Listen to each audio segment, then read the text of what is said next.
Hello, everyone, and welcome to another edition of the Excalibur Roundtable Tech Talk. I am Mike Fuson. This is part of our extended Tech Talk series with our friends at HaloITSM. I'm joined by Tom Petley from Halo. Tom, how are you doing today? Hi, Mike. Yeah, doing well, thank you. How about yourself? I'm doing fantastic. I'm so glad to have you here. In today's episode, we're going to talk a little bit about the HaloITSM customer self-service portal. As we know, customer self-service has become such an important aspect of ITSM systems, especially, and I've had this conversation with numerous customers, and I've actually done a presentation kind of talking about the role of self-service as we start to look at the shift in our personnel that are coming into our organizations that are looking for how do I do things. Having the ability to self-serve has become so critical. Back in the olden days when I started in IT, you picked up the phone and you called the service desk. And our teams that are coming in now are folks that we're working with today, come in and they have an expectation that they're going to be able to try to serve themselves first, and then maybe have to pick up the phone and call a service desk. And so self-service has become that all-important aspect to doing that. And when you start to look at self-service, things like being able to present our portions of our knowledge base, those portions that are accessible to an end user customer, having that available within our knowledge base where they may be able to self-help, but then also the ability to raise an incident or a service request from a self-service perspective. And all importantly, actually what we start to talk about, which is call deflection, right? One of the number one calls, or at least in the top 5 of almost every service desk I talk to, you've got password reset in there as one of the calls they get most frequently. And one of the other most frequent calls is, what is the status of my incident or service request? So what's status of ticket number 12345? And that takes a service technician's time to look that up and give them an update. When they can have full visibility within a portal, it starts to take away the need for that call to occur. They can check and see what the status is, what may be happening.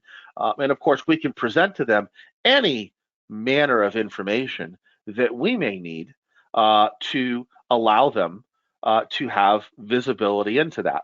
And I know, Tom, what we talked about is let's show our audience a little bit about what the Halo ITSM self-service portal looks like. It's very intuitive, very straightforward, and you've built some really neat features into it that I think will get our folks out there excited about what the Halo platform can do for them.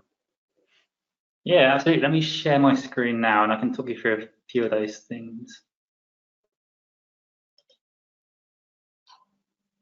Okay, let me just share that now. Hopefully you can see my screen okay. Yes, sir. Yeah, as you described, self-service is massive. It's becoming the almost one of the most important things that an ITSM tool provides. It's so important to kind of shift left and start to, like you say, deflect back to the users and give them a place where they can just go and search and view everything. There's a few, just such a big topic. There's so many things I can cover in a self-service. There's just a few I want to highlight today. And I think firstly, the most important thing is this this kind of big search bar that we provide at the top here. If I just click into this, the idea is you're talking about the kind of younger generations coming through, and they're just so used to just going to Google and just searching, just typing things in and it returning exactly what they want. They don't want to necessarily have to click through multiple pages of catalogs and try and find things by, just like clicking and searching. They just like to have one place to go and just search from there. So that's why we built this this single search bar here, which just searches through everything on the portal. And you'll see here there's multiple kind of entities it can look through. So if they are looking for something to do with printing, we can see here it's going to suggest knowledge base articles that might solve if it's an incident, might solve the incident. It'll also show any existing tickets they've got. So they might be, like you say, just might be kind of taking away that element where they have to call up the service desk to find the status. They can just go to here and search and they'll see instantly the status of that ticket. And also they might be requesting a new service. They might be wanting access to kind of additional print services or new credits or whatever it might be. So just with one search, you can see it takes you to all these different places. Just going back to the home screen here, it's always worth just saying that this can be completely branded to the to whichever organization it is. There doesn't have to be kind of HaloITSM logos and color schemes. This could be whatever colors it might be, and completely tailored towards giving that right experience for the users. Kind of brand it in line with kind of intranets and websites and things like that. And you can also have images on here as well, so you can have nice images of, or it might be a university campus, or maybe it's a picture of the local area or something like that, something nice that you can have on there just to kind of make it really look and feel how your users would want it to be. So just one other thing you mentioned there, the current status of certain incidents and service requests. And we can just do that in the My Tickets bit here. And you'll see here that we've got these kind of statuses very, very obvious, very kind of immediately showing here. It's got this new starter request. That's currently awaiting approval there. And if I was then click into it further, you'll see here we can be presented with as much information or as little information as you want your users to have. And if you want to, you can go kind of a step further and present exactly who it's waiting approval by, which specific user, which line manager it might be waiting approval on. So you've got lots and lots of options how you configure this. And then just going back to the home screen here, just one final thing I thought I'd talk about today is the service catalog, just how intuitive that is for our for users going into it. So if I just go into the service catalog, you'll see here that we can present pictures. We can make it nice and kind of playful and simple for our users to find exactly what they want.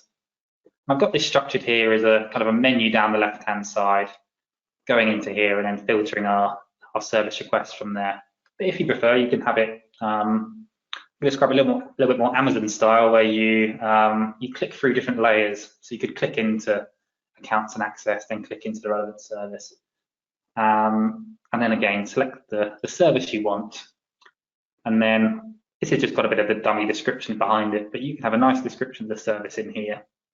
And then if you click into the button here to request it, you can then go into the form itself.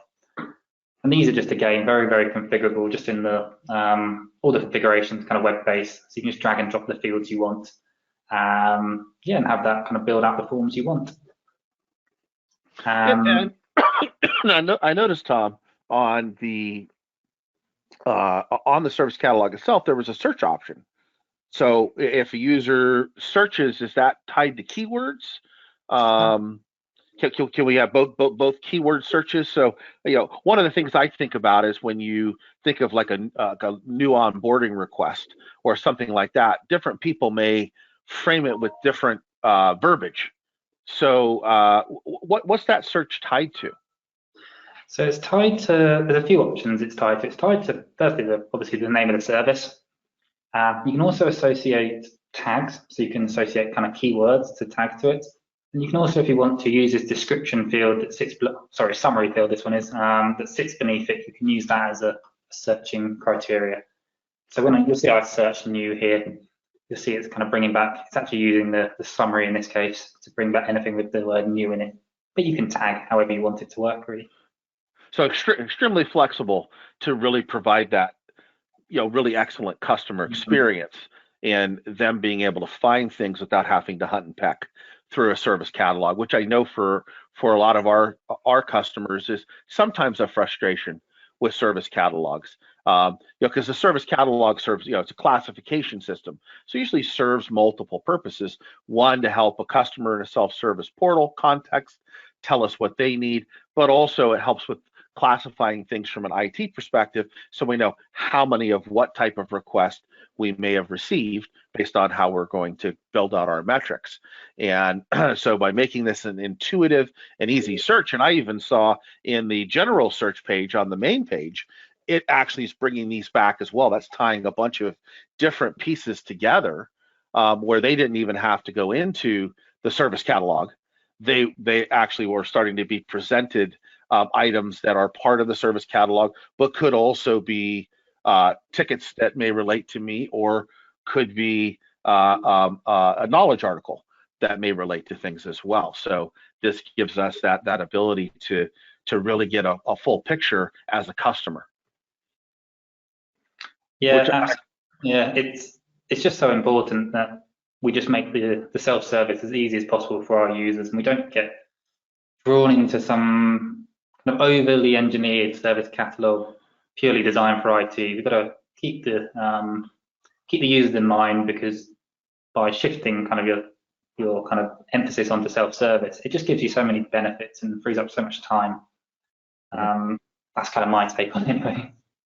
Oh no, you're 100% correct. I mean, what we're seeing as the huge drive, what's most important in everything is the customer experience, and making that customer experience easy. And you use the example of Amazon, which we see brought up by customers all the time, because that experience tends to be fairly intuitive and very easy. And you guys have kind of taken a page out of that book and said, how do we make this simple, where there's multiple ways for them to get to what they're asking for or what they need help with.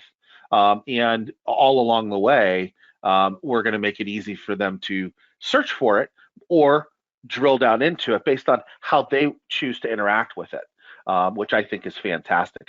And we see this throughout the overall design of Halo, just in general, is that intuitive functionality, that intuitive nature of making the whole platform, not just a self-service portal, a great customer experience and for ease of use.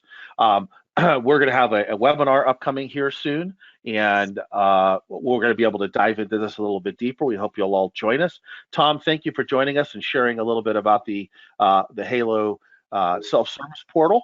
And I look forward to having you join us again to share some of the wonderful things that you guys are doing at Halo with the HaloITSM platform.